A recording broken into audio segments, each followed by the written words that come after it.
Get ready with me again. Nisa nak pergi pantai. Yeay.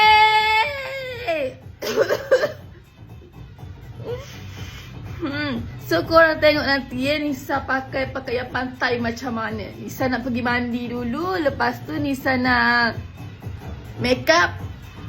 Lepas tu Nisa nak dress up. So this is my outfit. Outfit pantai-pantai gitu. Nisa beli baju ni dekat Shein. Akan matchkan dengan tudung warna brown juga. I don't know. Tapi Nisa memang suka sangat warna brown. Tengok bilik Nisa pun semua warna brown. Kita make up dulu. Lepas tu kita akan pakai baju ni, okay?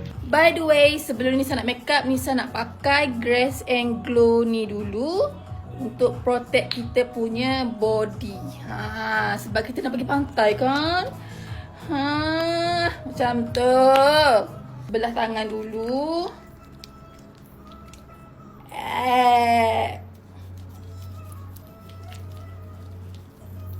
Ngenak ni Saro. Putih sebelah. Sebelah ni kena pakai juga. Wow. So this is my makeup look. Memang macam biasa je makeup Nisa. Makeup Nisa Khairuddin _ Kalau korang tanya makeup look apa, makeup look Nisa Khairuddin _ So this is my dress untuk pergi pantai. Macam ni. Nisa beli baju ni pada Shein. So kita nak pakai tudung macam style orang pergi pantai kot. Tak tahulah. Sekejap Nisa buat style tudung dulu. Lepas tu kita ambil yang sini, kita selepang dekat belakang. Kita kemaskan, lepas tu kita pin balik dekat sini. Okay, bag dah sesuai dah. Baju pun sesuai dah.